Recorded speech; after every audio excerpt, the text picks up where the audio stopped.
Vale, adelante. Muy bien, pues muchas gracias. Bueno, antes de nada, las diapositivas las hice en valenciano. Quería preguntar, como sé que la escuela estaba proyectada para gente de fuera de la Comunidad Valenciana, si hay alguien de los estudiantes que no entiende el valenciano. No tengo ningún inconveniente en hacerla en castellano, pero como preferir, si podéis levantar la mano si hay alguien que no entienda el valenciano. Claro, si alguien tiene algún problema, vale, pues ya está. Vale. Muy bien, pues bueno, voy a empezar. Vale, bueno, voy a hablar en general de física de partículas y en particular voy a explicar o hacer una introducción a lo que es la teoría de la física de partículas bueno, que está en la base de todo el conocimiento de este campo. Bueno, como introducción, en física estamos acostumbrados a hacernos preguntas muy generales como de qué está hecha la materia o incluso más ambiciosas como cómo funciona la naturaleza en general. Vamos haciendo teorías que pueden explicar algunos fenómenos y sucesivamente vamos reemplazando estas teorías por otras que incluyen los mismos fenómenos más otros que previamente no sabíamos explicar.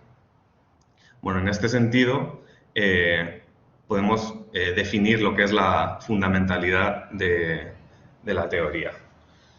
Y por poner un ejemplo, podemos intentar pensar cómo funcionan los prismas, la difracción de la luz.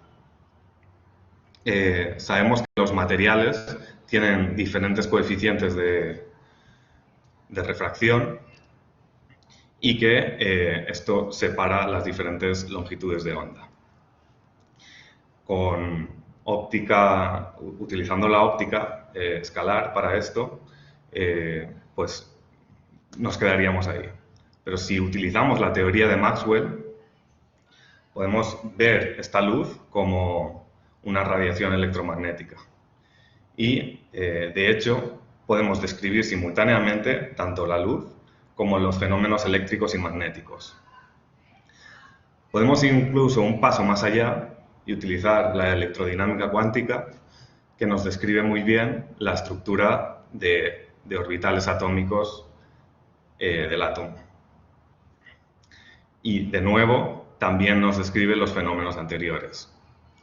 O incluso más, en los 60 se desarrolló la teoría electrodébil, que describía todos los fenómenos eléctricos y magnéticos que tenían que ver con la electrodinámica cuántica, pero además también describía los tipos de radioactividad mediados por la interacción débil. Muy bien, pues en este sentido podemos decir que si vamos haciendo este viaje hacia la capa más fundamental de nuestras teorías, siempre nos encontraremos con la teoría de la física de partículas y que ahora mismo es el modelo estándar. Muy bien, pues en la primera parte voy a hacer una breve introducción al modelo estándar y sus características más básicas, también hablando un poco de qué experimentos hay en la actualidad para intentar ir más allá. Y bueno, no puedo hacer la reflexión de qué teorías hay que son más fundamentales que otras sobre todos los fenómenos, pero sí que con el modelo estándar puedo intentar dar una visión de lo que fue, de cómo entendemos la evolución del universo a partir de la física de partículas. Por lo tanto, en esta primera parte, estad atentos porque vamos a ver muchos conceptos que luego en la segunda parte utilizaremos muy rápidamente y no explicaré de nuevo para entender una cronología básica del universo desde el Big Bang hasta ahora. Bueno, pues al principio del siglo, básicamente ya hacía unos 50 años que ya teníamos química, que la tabla periódica de Mendeleev ya se había formulado. con esta tabla periódica ya podemos ver las características más básicas de la estructura del átomo, y en concreto la estructura de capas de los electrones que hay alrededor del átomo. Bueno, a principio de siglo que se formuló el modelo de Rutherford, ya podíamos dar una explicación física a la estructura de la tabla periódica.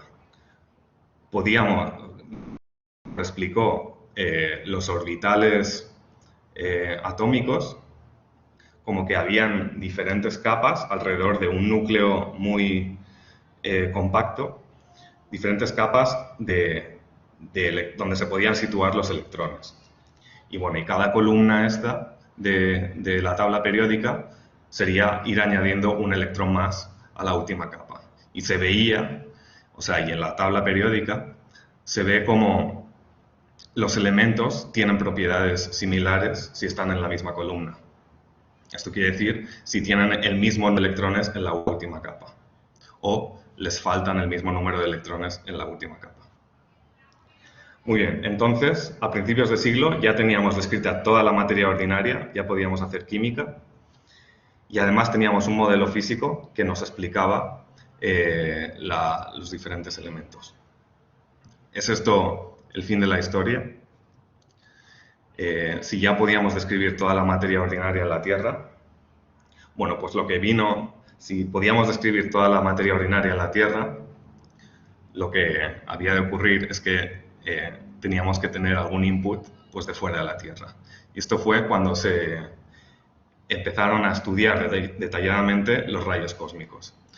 Ayer tuvimos una charla que incluía los rayos cósmicos, lo recuerdo. Estos son partículas muy energéticas, la gran mayoría protones, que llegan desde el espacio, chocan en las capas altas de la atmósfera contra otros átomos, destruyen, o sea, rompen en 1000 partes estos átomos y estos productos de nuevo chocan contra otros átomos que los siguen rompiendo en muchas partes y se va creando como una cascada de partículas. Bueno, entre estas partículas de la cascada, a principio de siglo ya teníamos las herramientas para poder verlas y detectarlas.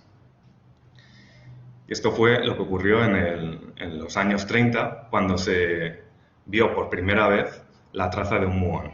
El muón fue la primera partícula fuera de las partículas básicas que componían el átomo que se vio. Y podríamos decir que aquí empezó la física de partículas, en una visión. Muy bien. Seguidamente del descubrimiento del muón, que aunque esta imagen es de un artículo en el 1933, aquí no se interpretó adecuadamente lo que significaba esta traza, y solo unos años más tarde sí que ya se identificó de qué se trataba, y ya en la siguiente década se continuaron haciendo los estudios de rayos cósmicos, detectándose el pión y el kaón justo antes del 1950. Vale, ahora, si en lugar de utilizar los rayos cósmicos para observar las partículas pasivamente, pudiésemos hacer algo para producir estas partículas en la Tierra de forma activa y detectarlas, pues seguramente podríamos avanzar más rápido, ¿no? Bueno, y esto fue exactamente lo que ocurrió. También tuvimos ayer una charla de los aceleradores de partículas. Esto básicamente significa que das mucha energía a unas partículas iniciales, que no voy a explicar los diferentes métodos, y en este esquema de un blanco fijo disparas estas partículas en un pedazo de material. Allí se crean nuevas partículas que posteriormente son detectadas. ¿Cómo se crean estas partículas? Pues Esto se puede entender muy bien con la archiconocida ecuación de Einstein de que la energía es igual a la masa por la velocidad de la luz al cuadrado. Es decir, la energía inicial que hemos puesto en las partículas se puede transformar en masa de nuevas partículas. Y fue así, siguiendo con los rayos cósmicos, pero añadiendo además los experimentos con aceleradores, que se empezaron a descubrir partículas a porrón. Como veis, en los años 50 y 60 se estaba descubriendo una partícula cada 2 meses, básicamente. Y a esto ya se le empezó, o sea, nadie entendía qué eran estas partículas y era necesario clasificarlas. En este momento se le llamó a toda esta larga lista de partículas el zoo de partículas. Muy bien, pues en 1964, de la misma forma que se ordenaron todos los elementos conocidos en la tabla periódica de Mendeleev, Gell-Mann y Zweig estudiaron las propiedades que se habían medido de todas estas partículas y propusieron una forma de clasificarlas. Esta forma de clasificarlas es más compleja que la tabla periódica de los elementos, pero fue igualmente exitosa. Lo que propusieron es que si todas estas partículas estuviesen formadas por otras partículas más pequeñas, que le llamaron los quarks, tendríamos una forma sistemática de ordenar todas estas partículas nuevas, además en términos de muchísimas menos partículas, que serían los componentes de estas. En el 1968, en el acelerador de SLAC, se llevó a cabo un experimento bombardeando con electrones pues los protones y se confirmó efectivamente la estructura de los protones. Bueno, ahora me voy a saltar toda la introducción histórica y vamos directamente a todos los quarks que se han descubierto hasta ahora. El último fue el quark top en el 1995.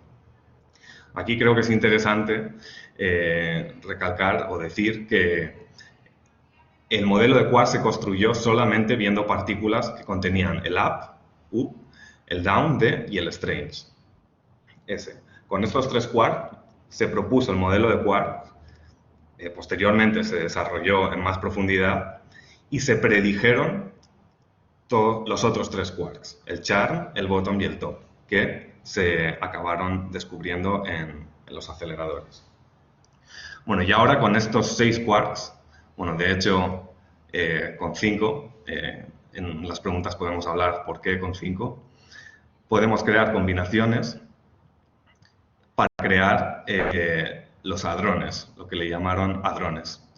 Estos hadrones son partículas compuestas por quarks que podemos clasificar en bariones y mesones. Los bariones teniendo 3 quarks, por ejemplo, el protón, que tiene un quark up, perdón, 2 quarks up y un quark down, o el neutrón, que tiene 2 quarks down y un quark up, o los mesones, ¿no? El pión y el kaón siendo los más ligeros y los primeros que se descubrieron.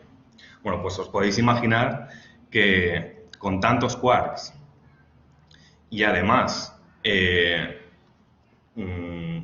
con diferentes niveles de energía, bueno, los que estáis estudiando física, esto es básicamente con diferentes momentos angulares o excitaciones del momento angular, pues podemos generar centenares de hadrones diferentes. Y de hecho, hasta la fecha se conocen unos 200 y pico.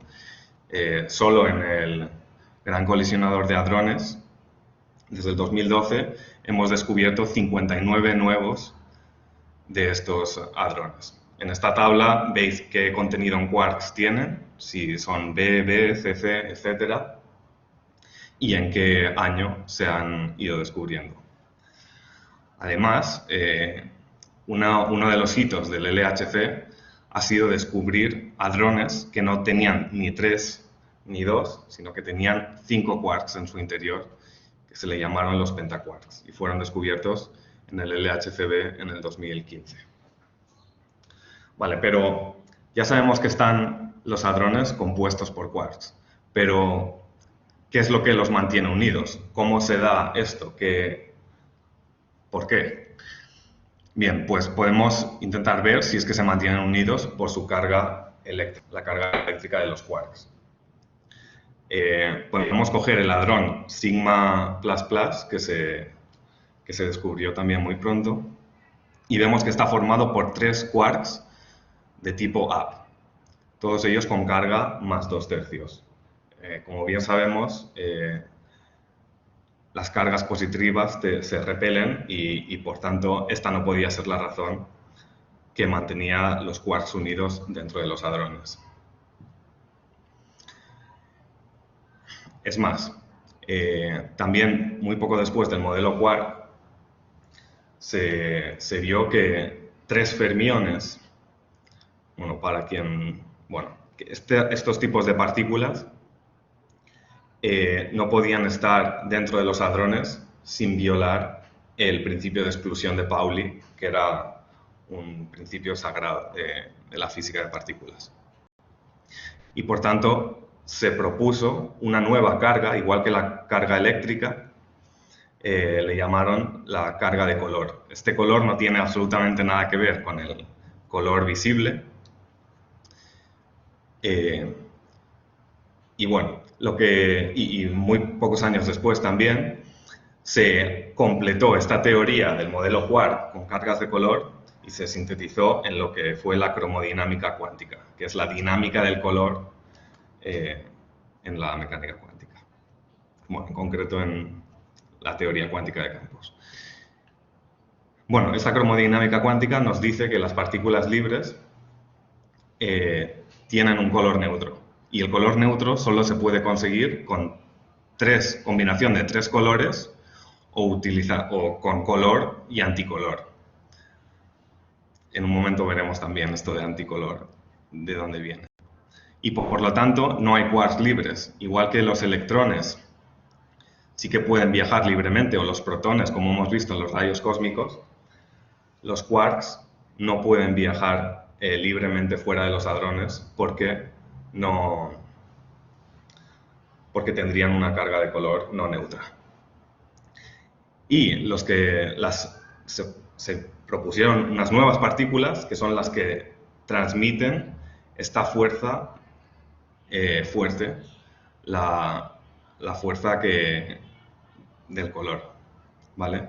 Nos podemos imaginar estos gluones como unos muelles que atan los quarks dentro de los hadrones, que aunque estos quarks tienen cargas positivas y están a una distancia muy pequeña y se repelen altamente, estos gluones los mantienen unidos dentro de los hadrones.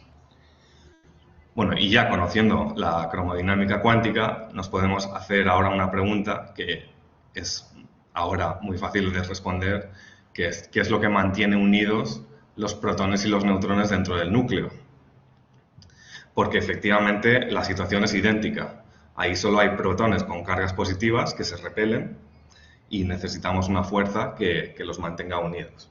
Bueno, pues esto es efectivamente también la fuerza fuerte. En concreto, dentro del núcleo, como he dicho antes, que no puede haber partículas con color libres, pues la transmisión de esta fuerza fuerte entre los diferentes protones y neutrones, de hecho, ocurre a través de otros hadrones, de los piones en concreto. Muy bien. Vamos a ver cómo la visión presentada en todos estos dibujitos no es muy realista sobre lo que está pasando en los hadrones. Vemos que la masa del protón es aproximadamente de 1000 MeV, MeV siendo una unidad de energía, pero que si sumamos las masas de los quarks constituyentes, que son 2 quarks up y 1 quark down, solo nos daría una masa de 10 MeV. Si añadimos los gluones que mantienen unidos estos quarks, la situación tampoco cambia demasiado. Y por tanto, y de hecho, una visión más realista sería algo así, donde sí que hay 3 quarks constituyentes, que llamamos quarks de valencia, pero además entre ellos hay un mar, lo que llamamos el mar de quarks y gluones, donde estos gluones pueden producir una pareja de quark y antiquark. ¿Esto de quark y antiquark qué es? Bien, pues como hemos visto antes, si estos gluones tienen suficiente energía, pueden convertir esta energía en masa, en nuevas partículas. Lo que pasa es que, siendo que los quarks tienen carga eléctrica, no podríamos generar una carga eléctrica neta. Y por tanto siempre se han de producir acompañados de la misma carga negativa. Y es aquí donde entra el concepto de antimateria. Todos los quarks podemos decir que son partículas de materia, pero todos ellos tienen una correspondiente partícula de antimateria, que tiene todas sus cargas opuestas, tanto la eléctrica como la carga de color. Muy bien, y ya con esta introducción ya nos hemos hecho todo el sector del modelo estándar que tiene que ver con los quarks, los gluones, los hadrones. Básicamente, habiendo explicado esto, los quarks y los gluones. Tenemos otras partículas, como son los leptones cargados, el electrón conocido, el muón que lo he introducido al principio, y luego un hermano mucho más pesado del electrón y del muón, que sería el tau. Junto con ellos tenemos los neutrinos, de los cuales tuvimos una charla ayer también. Vale, pues vamos a ver qué son estas otras partículas. Primero, igual que hemos hablado de qué mantiene unidos los quarks dentro del protón y qué mantiene unidos los protones y neutrones dentro del núcleo, ¿qué es lo que mantiene unido el propio átomo? ¿Qué es lo que mantiene los electrones unidos dentro del átomo? Bueno, pues esto básicamente es... creo que hay una mano levantada. Sí, interrumpidme, si le podéis dar paso.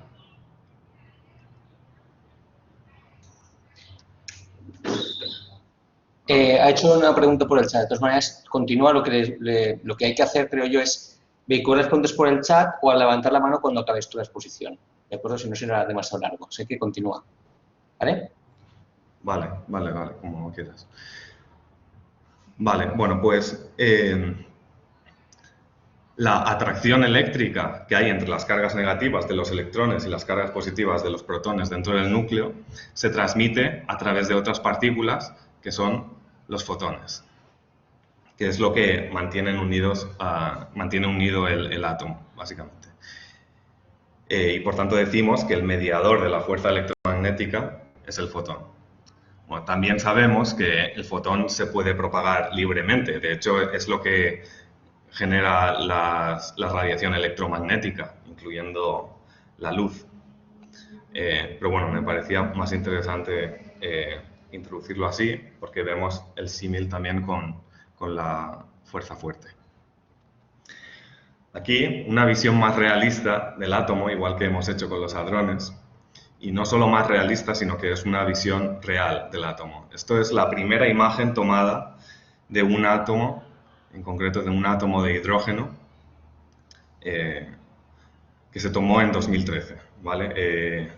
Bueno, no podemos ir en muchos detalles de cómo se hizo esto, pero básicamente es con una técnica que llaman microscopía de fotoionización, en la cual se disparan rayos de luz o fotones contra un átomo que rompen el átomo. Entonces, se reproducen muchas veces estas condiciones con los rayos de luz rompiendo el átomo y al final se compone una imagen de todos estos experimentos y dio lugar a lo que estáis viendo en la pantalla.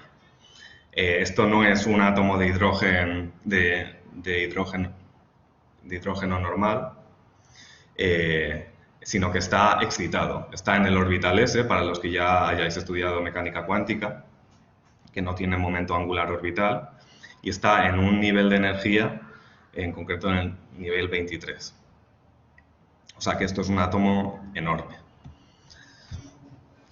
Muy bien, bueno, volvemos al modelo estándar. Ya tenemos descrito el fotón que interacciona con todas las partículas con carga eléctrica, que son todos los quarks, los leptones cargados, el muón y tau, y también con el bosón W, que veremos más adelante. Pero tenemos aquí debajo los neutrinos, que como no tienen carga eléctrica, no interaccionan electromagnéticamente. Como no tienen carga de color, no interaccionan fuertemente. Y de hecho, su interacción es muy débil.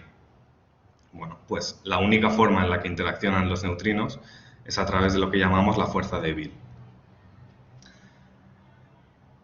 De forma análoga a la fuerza fuerte y la fuerza electromagnética, los mediadores de esta fuerza débil son los bosones W y Z. El Z siendo una partícula neutra de carga eléctrica y el W teniéndolo en dos sabores, con carga positiva y con carga negativa, siendo uno la antipartícula del otro.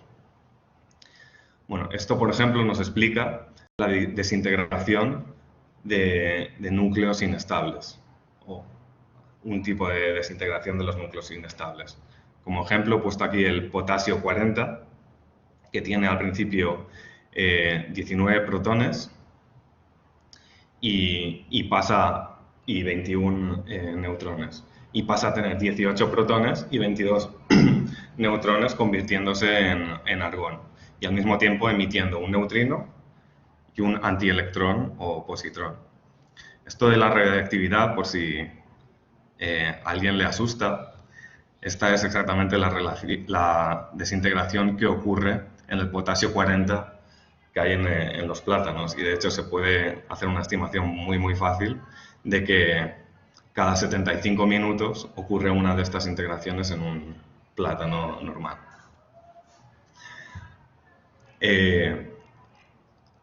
Esto que he explicado de forma fundamental ocurre a través del bosón W. Bueno, esto que tenemos aquí es lo que llamamos un diagrama de Feynman, que es una forma de explicar los procesos que ocurren en física de partículas de forma esquemática y que nos ayuda muy bien a entender lo que está pasando, y de hecho nos ayuda también en los cálculos. Bueno, si la flecha del tiempo va desde abajo hacia arriba y todas las líneas representan las trayectorias de las partículas, aquí podemos describir la desintegración beta de un neutrón, donde uno de los quarks down de este neutrón que viene por aquí, emite un bosón W-, convirtiéndose en un quark up, y entonces generando un protón. Y este W-, después de una distancia muy corta, se desintegra en un electrón negativo y un antineutrino. Bueno, como veis, en este vértice de aquí vemos como puede haber un quark down, un quark up y un W-. Esto quiere decir que el W- está como cambiando el sabor de los quarks. Bueno, pues esto es así, y de hecho hace solo 10 años... me estoy confundiendo. Bueno, esto es así, esto es lo que le llamamos la mezcla de sabores, y que ocurre en diferentes intensidades. Los quarks de las mismas familias ocurren con más intensidad aquí en las flechas azules, pero también puede ocurrir entre quarks up, de tipo up, que son los que están arriba, y quarks de tipo down, que son los que están abajo, mezclándose entre familias también, pero con menos intensidad. Vale, pero esto que he dicho de que un W cambia el sabor de los quarks, pero que estos son como unas bolitas de diferentes colores que cambian su tipo, y bueno, podemos preguntarnos de dónde salen estas bolitas y cuando se aniquilan, ¿dónde van? Pues para esto voy a intentar introducir el concepto de campo, que es de hecho el concepto moderno de lo que entendemos partícula.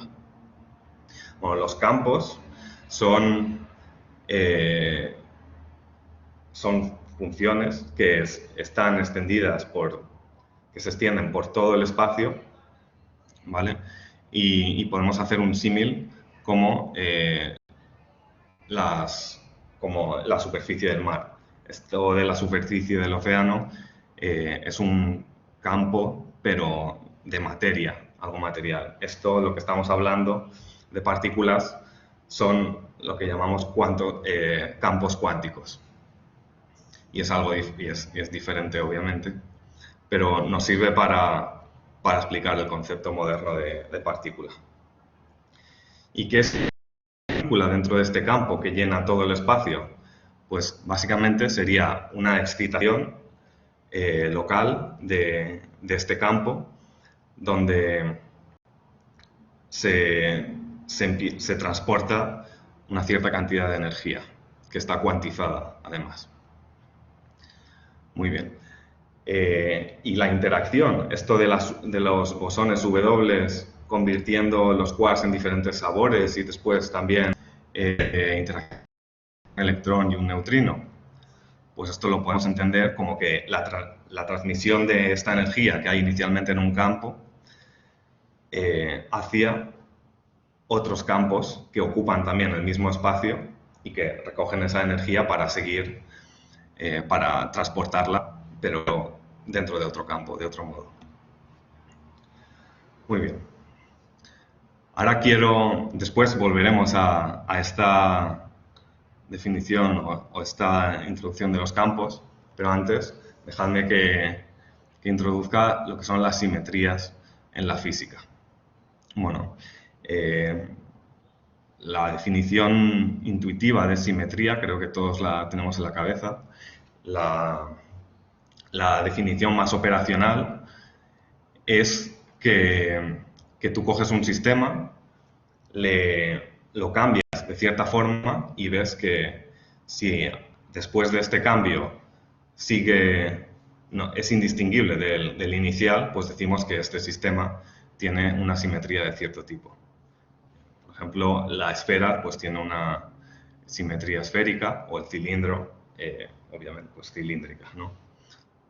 También hay simetrías discretas, como por ejemplo algunos fenómenos de la naturaleza, algunas simetrías que aparecen naturalmente en la naturaleza, por ejemplo, las alas de las mariposas, que son simétricas alrededor de este eje. Y bueno, otros polígonos que tienen también simetrías discretas, por ejemplo, este es el campanario del Micalet en Valencia, que creo que es un octógono, y bueno, pues si lo cambias ciertos grados se queda invariante, ¿no? Bueno, pues con este concepto de simetrías se formuló el teorema, seguramente el teorema más importante de la física matemática, que es el teorema de Noether, que nos dice que todas las simetrías de un sistema tienen asociadas unas cantidades conservadas, que podríamos que llamamos cargas. Bueno, pues en el modelo estándar, con este concepto de simetrías, podemos hacer maravillas hoy en día. Imponiendo solo ciertas simetrías que tienen sus símbolos aquí, que no voy a explicar, se llaman simetrías gauge, podemos deducir solo a partir de esto todas las interacciones del modelo estándar que hemos visto hasta ahora. El problema de este modelo, de esta visión, es que estas simetrías imponen que las partículas no pueden tener masa, tienen que tener una masa igual a 0. Entonces, ¿esto hace que tengamos que descartar el modelo estándar directamente? Pues viendo toda la capacidad predictiva que tuvo en el siglo XX, esto no podía ser. El modelo estándar era demasiado bueno como para quitarlo. Y entonces se propuso el mecanismo de Higgs. Vale, para explicar el mecanismo de Higgs, esto es un poco atrevido por mi parte, pero vamos a intentar hacer un símil. Al principio, la simetría del modelo estándar, podemos hacer el símil con la simetría rotacional de un lápiz que está puesto sobre una mesa. Esto al principio respeta perfectamente la simetría y, de hecho, el lápiz, si estuviese exactamente de pie, pues continuaría respetando la simetría porque no caería, ¿no? No obstante, esto es un punto inestable y, de hecho, el lápiz cae. Y cae indiferentemente en cualquier dirección. Bueno, ahora sí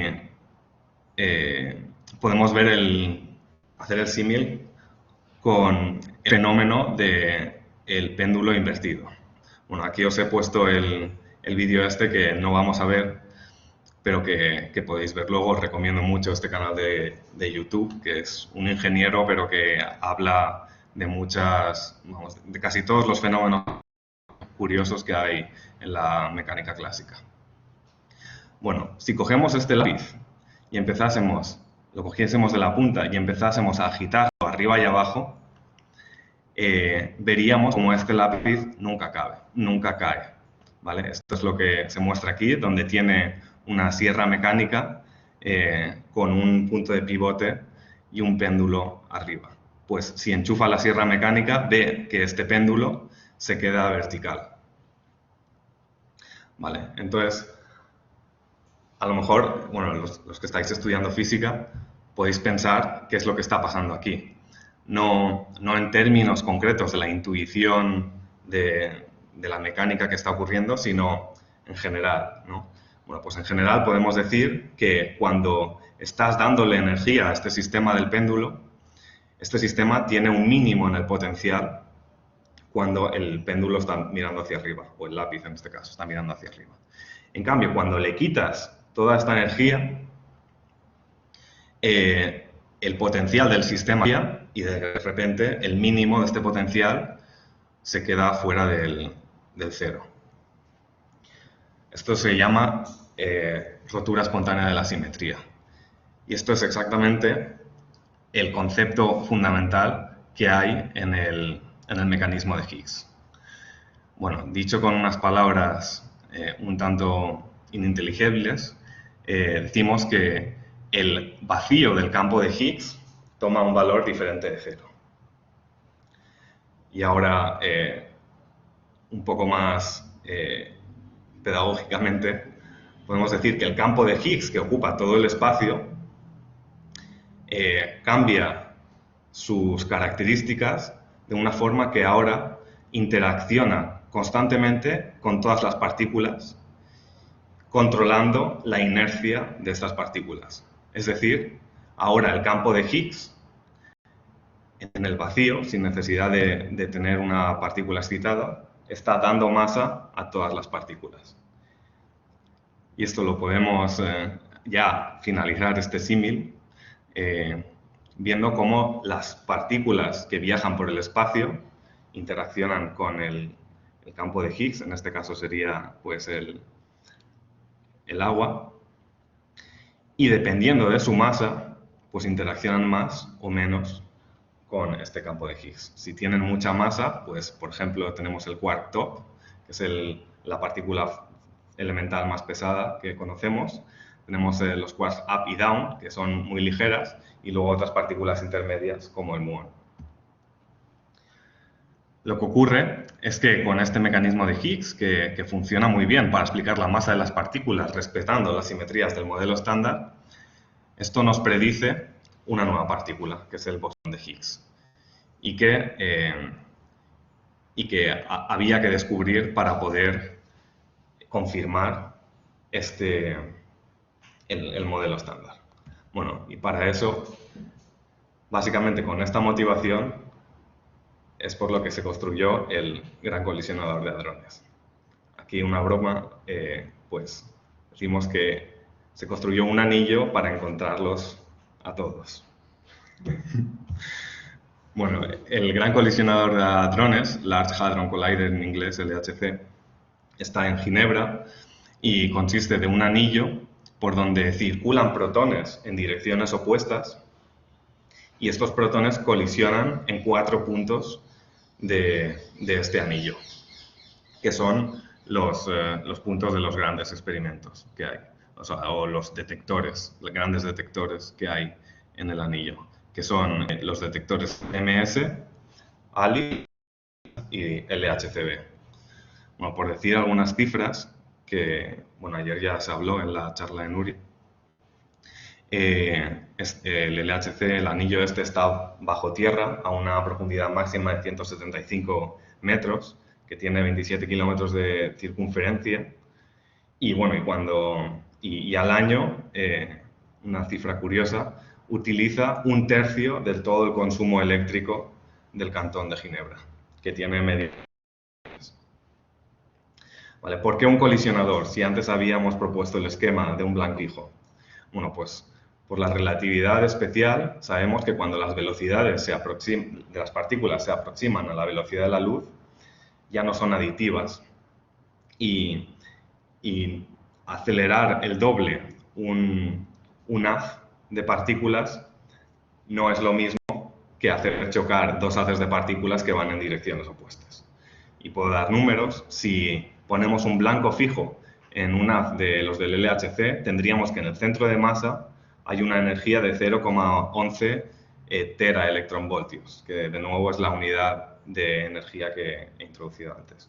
En cambio, si cogemos los dos haces y los hacemos colisionar de frente, pues tenemos una energía en centro de masas que es 100 veces mayor, de 14 teraelectronvoltios.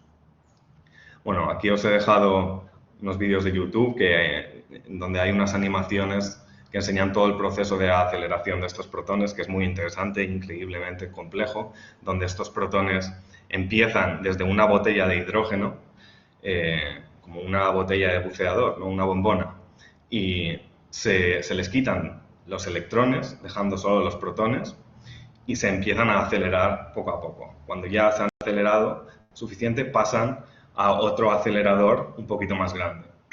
Y de ahí a uno más grande, a otro más grande, hasta que llegan al gran colisionador de hadrones, al anillo del LHC. Bueno, no tengo mucho tiempo, solo diré muy rápidamente.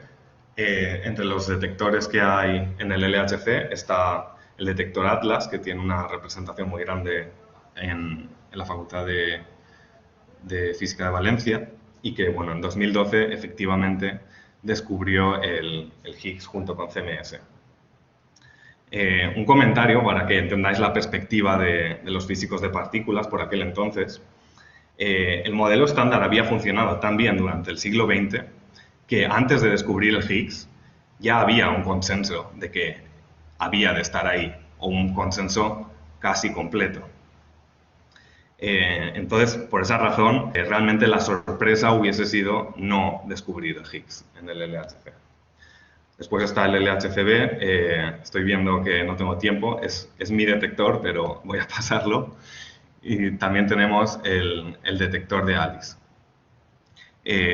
Solo un comentario, el detector ALICE está pensado específicamente para estudiar el plasma de quarks y gluones. Antes he dicho que todos los hadrones, que los quarks y gluones están dentro de las partículas hadrones.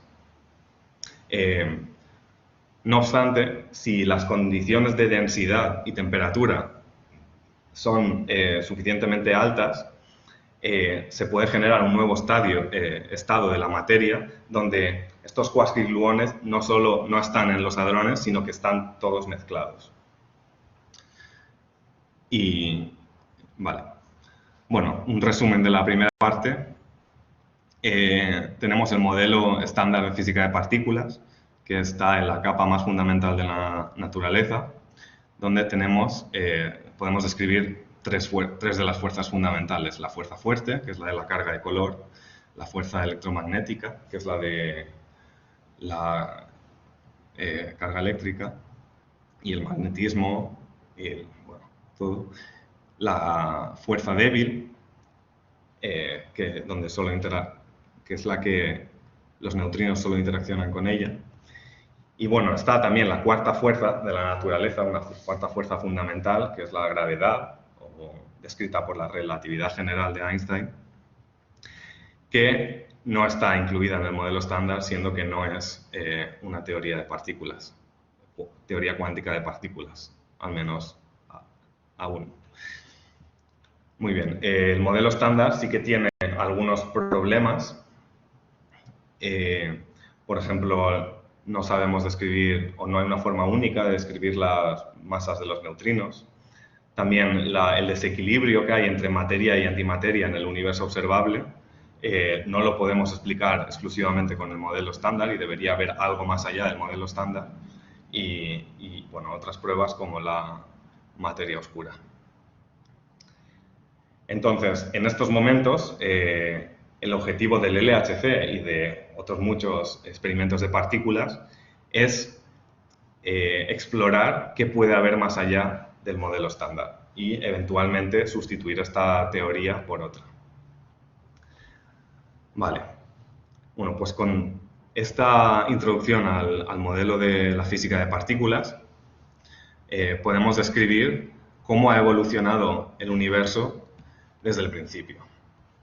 Lo que sabemos es que, considerando la expansión del universo actual, si extrapolamos esta expansión hacia detrás en el tiempo, vemos que llegamos a un tiempo igual a cero, donde la temperatura y la densidad del universo son infinitas. Bueno, no sabemos describir este punto, esta singularidad. Pero lo que sí que podemos hacer con el modelo estándar, con la gravitación, es poner unas condiciones iniciales a 10 a la menos 12 segundos después de este momento inicial, solo 10 a una bilionésima de segundo, y evolucionar el universo con estas condiciones iniciales y los modelos que conocemos. Bueno, y empiezo con la cronología del universo. El Big Bang, esto no es una representación adecuada del Big Bang. Podemos intentar mejorarla, esta seguramente la que tiene la gente en general en la cabeza, como una gran explosión. Lo que pasa es que en esta imagen vemos como hay luz que se propaga a través del espacio, lo cual no ocurría en este momento inicial, e incluso vemos que hay unas estrellas ahí en el fondo, lo cual es completamente erróneo.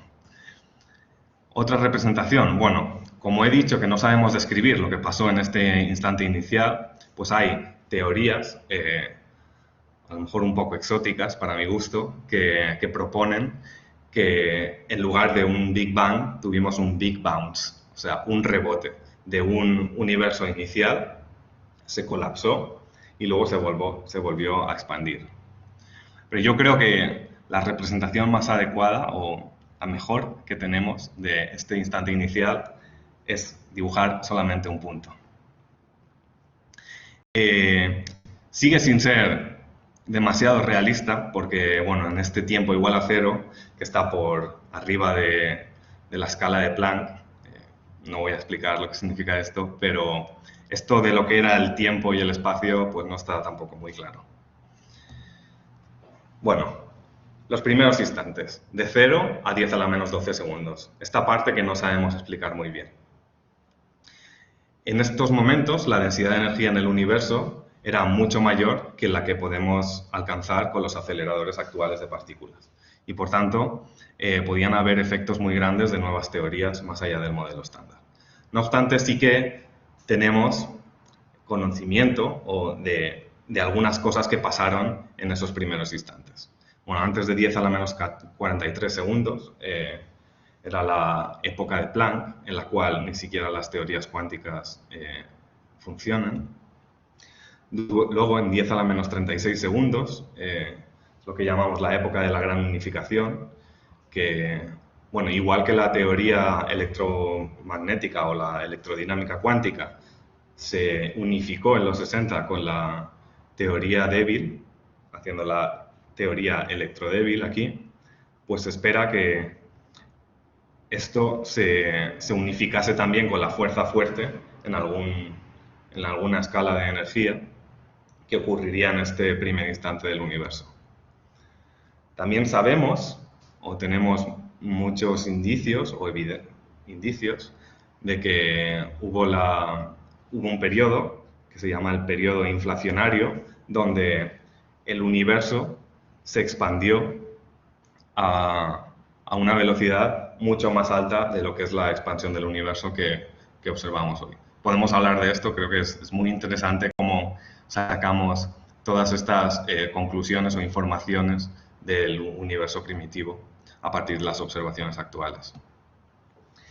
Y de 10 a la menos 32 segundos a 10 a la menos 12 es lo que se llama la época electrodébil, pero le llamamos electrodébil porque es la teoría de partículas que tenemos ahora. Si esta teoría no estuviese modificada, pues en este tiempo el universo estaría dominado por los mediadores de fuerza de la teoría electrodébil. También, en algún momento, esto ya sí que no lo podemos datar, en algún momento, en estos instantes iniciales, se produjo un desequilibrio entre la cantidad de materia y la cantidad de antimateria en el universo. Como os he dicho antes, la materia y antimateria se aniquilan y bueno, ya más avanzado en el universo, en la historia del universo, todas estas partículas se aniquilaron, pero dejando un residuo de materia, que es el universo donde vivimos, que está compuesto de materia. Bueno, entonces sabemos que se tuvo que producir un desequilibrio muy al principio, y es lo que llamamos la bariogénesis. Muy bien, pero vamos ya al instante de las condiciones iniciales que el modelo estándar nos permite describir. En 10 a la menos 12 segundos fue cuando la densidad de energía bajó suficientemente, porque de una densidad muy alta inicial el universo se empezó a expandir y por tanto la densidad de energía empezó a bajar. Bueno, pues en este momento fue cuando el campo de Higgs, que os he explicado antes, rompió exponente la simetría electrodébil y entonces fue cuando pudo dar masa a las partículas, ¿no? Entonces, bueno, estas son las partículas que hay en la teoría que está por arriba de la rotura espontánea de simetría, es decir, las partículas que respetan la simetría fundamental del modelo estándar, y vemos que en esta transición pues estas partículas cambian de tipo y en concreto pasan a ser partículas con masa.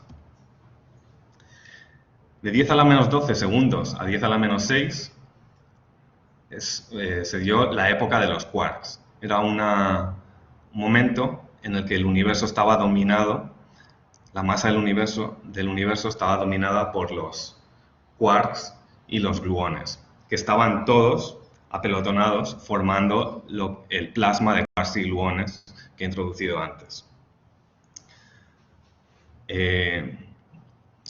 Bueno, cuando la densidad del universo empezó a bajar, este plasma de quarks y gluones, estos quarks y gluones, empezaron a hadronizar, creando los primeros hadrones, ¿vale? Esto se puede ver muy fácilmente, además los que acabáis de estudiar física general o termodinámica, en un diagrama de fases, donde tenemos la temperatura del universo y la densidad bariónica. Bueno, pues si esta densidad empieza a bajar y la temperatura también, habría un punto donde se produce una transición de fase y el estado de la materia del universo pasa de ser el plasma de quarks gluones a un plasma también, pero en este caso de hadrones.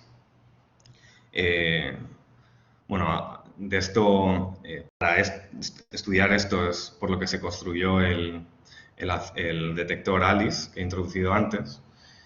Y bueno, aquí hay muchas preguntas sin resolver. Aunque entendemos que la teoría fundamental es la cromodinámica cuántica, la teoría del color, hacer los cálculos en esta teoría es muy complicado y por tanto no podemos describir muy bien este punto, esta transición de fase. Vale. Después de 10 a la menos 6, entre 10 a la menos 6 segundos y 1 segundo es lo que se llama la época de los hadrones. Este plasma de hadrones domina la masa del universo y donde las los hadrones y los antihadrones se van aniquilando y las antipartículas van desapareciendo poco a poco, ¿no? En este momento, como la también continuaba siendo muy grande, pues los protones y los neutrones estaban interaccionando continuamente con neutrinos y leptones que viajaban en este plasma. Esto lo podéis imaginar como que un neutrino, que mira que interacciona poco, nada más ser emitido en alguna reacción, se absorbía de nuevo por a lo mejor un protón o un neutrón y lo volvía a emitir hacia otro lado y este se volvía a absorber y a emitir, etc. O sea, que estaban los neutrinos confinados. Bueno, pues cuando la densidad fue suficientemente baja para dejar que los neutrinos pudiesen viajar libremente, es lo que llamamos el desacoplo de los neutrinos. Y vino la época de los leptones. En esta época se estaban generando pares de leptones y antileptones. Lo más fácil era generar electrón y antielectrón o positrón continuamente. Y la masa del universo estaba dominada, de hecho, por estas partículas y antipartículas. Cuando la energía de los fotones del universo baja suficientemente, porque se está expandiendo y se está bajando la densidad energética, y ya no puede generar tan fácilmente los pares de electrones y positrones, se queda un remanente de fotones que eran muy energéticos, pero no suficientemente como para crear más pares. Y por tanto pasamos a la época de los fotones, donde la energía del universo estaba dominada por estos fotones energéticos. Bueno, después de esto pasó entre 10 segundos y 380.000 años y pasaron muchas cosas en este periodo. Este periodo es realmente donde la materia empezó a parecerse un poco más a cómo la entendemos. Lo primero que ocurrió es que los protones se fusionaron en un proceso de fusión nuclear para generar deuterones y el deuterón se fusionaba también para generar helio. Sabemos que después del helio ya no se produjeron más de estos núcleos en este primer instante de nucleosíntesis del Big Bang. De hecho, es muy interesante cómo la teoría que tenemos predice esta nucleosíntesis y casa perfectamente con las observaciones de la abundancia de elementos en las galaxias más jóvenes del universo. Bueno, muy rápidamente porque ya son las 11.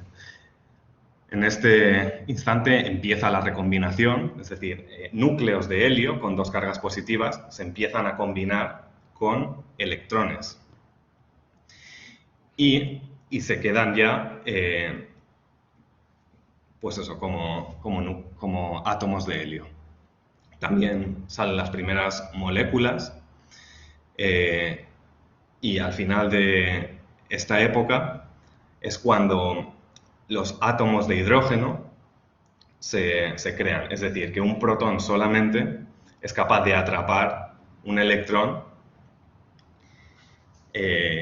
y hacer así pues que los fotones. Bueno, lo que ocurrió realmente es que los átomos de hidrógeno se sintetizan, pero en un estado muy excitado, y cuando los electrones bajan de capa y se desexcitan, emiten fotones que ya podían viajar libremente por el espacio. Y estos fotones que viajaban libremente por el espacio son lo que crearon esta foto, que es la primera foto del universo. Esto es lo que le llamamos el fondo cósmico de microondas y que podemos detectar porque estos fotones aún están por el espacio. Y bueno, y esto ocurrió en 380.000 años después del momento inicial. Después de esto llegó la época oscura. ya todos los átomos se habían combinado con protones y electrones, y estos fotones que viajaban libremente por el espacio, dado que el universo se estaba expandiendo, empezaron su corrimiento al rojo. Es decir, empezaron a perder energía y, por tanto, ya no se podía, cuando pasaron por debajo del infrarrojo, ya no había luz visible en el universo y era todo, pues, negro. Tenía aquí el espectro electromagnético. Ya mucho más tarde, cuando el universo tenía 150.000 millones de años, todas estas partículas de hidrógeno empezaron a colapsar, formando las primeras nubes de hidrógeno, donde gracias al colapso gravitatorio la densidad de energía volvió a subir un poco como para generar nuevas reacciones, ¿no? Y entonces es también donde se formaron las primeras estrellas y las primeras galaxias. De hecho, había una estructura a gran escala que podemos observar actualmente, y de hecho se observó por primera vez en el 2019, que es que tú pones el mapa de todas las galaxias del universo juntas y ves cómo estas galaxias están ordenadas en filamentos. Esto es lo que se llama la Cosmic Web. Y estos filamentos son, de hecho, el resultado de las fluctuaciones cuánticas, o la semilla para generar esta forma de la materia eran las fluctuaciones cuánticas que habían realmente en los primeros instantes. Bueno, dentro de las estrellas, hemos dicho que solo teníamos antes hidrógeno y helio, pues dentro de las estrellas la energía era suficiente como para ir haciendo fusión nuclear hasta crear nuevos elementos, llegando hasta el hierro, que es el elemento donde hay una... o sea, que la fusión da más energía de la que ha de recibir, que es el elemento máximo que se produce en las estrellas. Pero después, con otros eventos mucho más energéticos dentro del universo, es como se produjeron el resto de los elementos, ¿no? Bueno, no da tiempo de verlo, pero aquí tenemos las proporciones o sea, cómo se produjo cada uno de los elementos en la tabla periódica en este modelo. Bueno, 9.000 millones de años empezó la formación planetaria, donde toda la materia que orbitaba alrededor de la estrella se empezaba a agregar y se hicieron los primeros planetas, y muy poco después se conoce que se generó también la Luna. Y ya con estas condiciones, pues aquí en la Tierra, cuando bajó suficientemente la energía, el agua pasó a estar en estado líquido, lo que dejó que se pudiese producir las primeras moléculas orgánicas o dicho de otro modo, la vida. Bueno, esta me la voy a saltar, paso al resumen. Bueno, el resumen de esta charla, espero que haya podido transmitir que gracias al modelo estándar entendemos el universo desde la primera bilionésima de segundo, que este modelo ha tenido éxitos espectaculares durante el siglo XX, pero que no nos conformamos, ha de haber una teoría aún más fundamental que el modelo estándar, que nos llevaría a entender los instantes aún más primitivos del universo, y que ahora mismo hay un esfuerzo en la física de partículas experimental enorme para trobar estos límites del modelo estándar. Bueno, muy bien.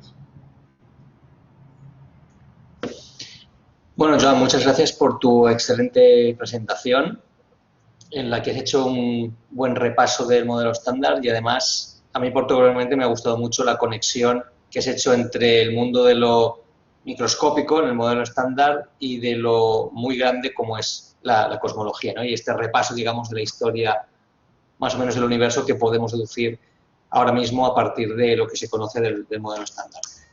Bien, abrimos el turno de preguntas. Teníamos la pregunta que había formulado Tony Sabater. ¿Quieres abrir el micrófono y hacerla directamente, Tony?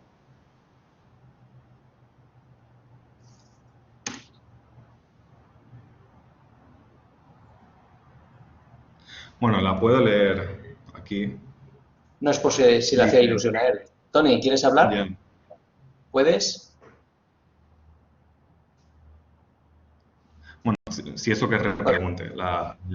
Dice, si en el interior del protón los quarks son estables, entre comillas, gracias a los gluones, ¿de dónde aparece la carga del protón? ¿O el interior no influye en la carga? Bueno, es una buena pregunta. Los quarks que componen... Voy a tirar para atrás. Los quarks que componen los hadrones, o el protón, has preguntado concretamente, tienen carga eléctrica. De hecho, la carga de los quarks, está aquí en la tabla, de los quarks up es 2/3 y la carga del quark down es menos 1/3. Por tanto, si sumas 2/3 más 2/3, da 4/3, y le restas 1/3, pues la carga eléctrica del protón ha de ser 1. Ahora, si la visión que os he presentado aquí de un protón es con todo este mar de quarks y gluones, dices, ¿no influye todos estos fenómenos en la carga total del protón? Bueno, pues como estos nuevos quarks se producen siempre en parejas de quark-antiquark, al final la carga neta de estos pares es 0 y la única carga eléctrica del protón en su conjunto es la de sus quarks de valencia, es decir, 2 quarks up y un quark down. No sé si es respuesta a tu pregunta. Vale, gracias. ¿Más preguntas?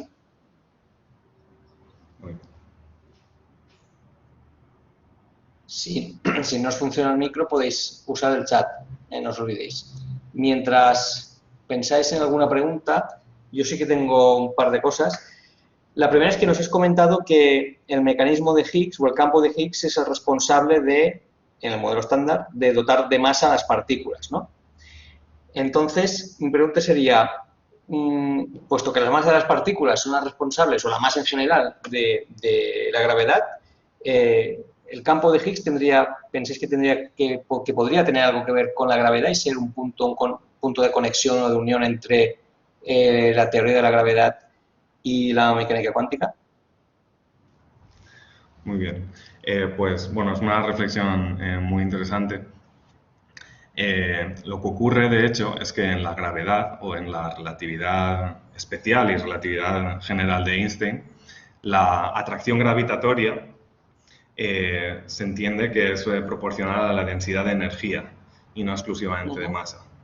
Un modelo muy fácil de la órbita de la Luna o de la Tierra alrededor del Sol solo tiene en cuenta, pues, obviamente, la masa del objeto orbitante. Pero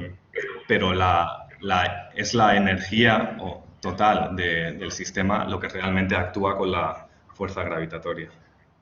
Entonces, bueno, yo entiendo que las masas de las partículas, por ejemplo, las masas de los quarks, como hemos visto, no son las responsables de la masa del protón, que al final es lo que genera la materia bariónica. Entonces, creo que esta relación no es tan directa. Vale. Y la otra pregunta es, cuando nos has mostrado la imagen del fondo cósmico de microondas, que se ven una cierta inhomogeneidad, ¿no? No es una distribución totalmente homogénea. Entonces, ¿qué representa o qué consecuencias tiene esta inhomogeneidad observada en el fondo cósmico? Me alegro que me hagas esa pregunta. Bueno, lo primero es que esta imagen está manipulada para ver las inhomogeneidades del fondo cósmico de microondas. Realmente, si lo pusiésemos una escala de color proporcional a lo que detectamos directamente, toda la imagen sería del mismo color. O sea, estas inhomogeneidades son de 1 parte por 1000. ¿Vale? No sé por dónde tirar, si por la inflación o por las semillas para la formación galáctica. Bueno, voy a responder primero a la pregunta. Estas inhomogeneidades iniciales son lo que rompen la simetría de la distribución de materia del universo. Es decir, si todas las partículas estuviesen situadas exactamente a la misma distancia unas de otras, no sería posible el colapso gravitatorio, porque necesitarían una dirección inicial para iniciar este colapso. Bueno, pues gracias a estas homogeneidades que vemos en el fondo cósmico de microondas, esto es lo que dio lugar a las primeras semillas para empezar el colapso gravitatorio de toda la materia y lo que posteriormente dio lugar a la formación de galaxias. Ajá. Porque es que como me resulta muy interesante, puedo explicar un poco cómo a partir de esta foto podemos inferir lo que era la época inflacionaria que he explicado aquí. Ajá. Bueno, lo que ocurre es que, aunque hay ciertas inhomogeneidades en el fondo cósmico de microondas, generalmente es regular. O sea, lo que he dicho, las inhomogeneidades son solo de una parte por 1000. Y por tanto, si todo el universo está más o menos igual distribuido en materia, lo que se infiere es que este universo ha de estar en equilibrio térmico. Es decir, que no hay partes del universo que estén interaccionando o que tengan un estado de la materia diferente de otras. Es decir, que todo el universo en su conjunto está en equilibrio térmico. Claro, lo que pasa es que si mides la distancia que hay entre diferentes puntos de este fondo cósmico de microondas, ves que a una distancia muy pequeña, en concreto solamente dos ángulos, un ángulo de 2 grados en el cielo, estos puntos están desconectados causalmente. Es decir, no pueden estar en equilibrio térmico. Y es por esta razón por la que inferimos que en algún momento estos puntos estuvieron en equilibrio térmico y este punto fue, pues, antes de la inflación. Y la inflación, esta aceleración muy fuerte del universo, fue la responsable de separar posteriormente los diferentes puntos del universo. Ajá. Muy bien.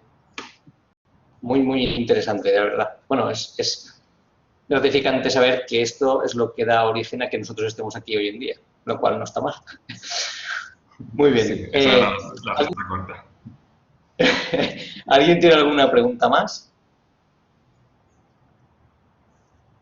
En cualquier caso, no olvidéis que si luego se os ocurren preguntas offline, digamos, las podéis vehicular a través de Slack y se pueden contestar.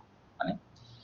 Muy bien, pues vamos a finalizar aquí la primera sesión de la mañana. Son las 11:15 y sobre las 11:30 más o menos nos reconectaremos para dar lugar a la mesa redonda de esta mañana. Vale, muchas gracias. Gracias, Joan.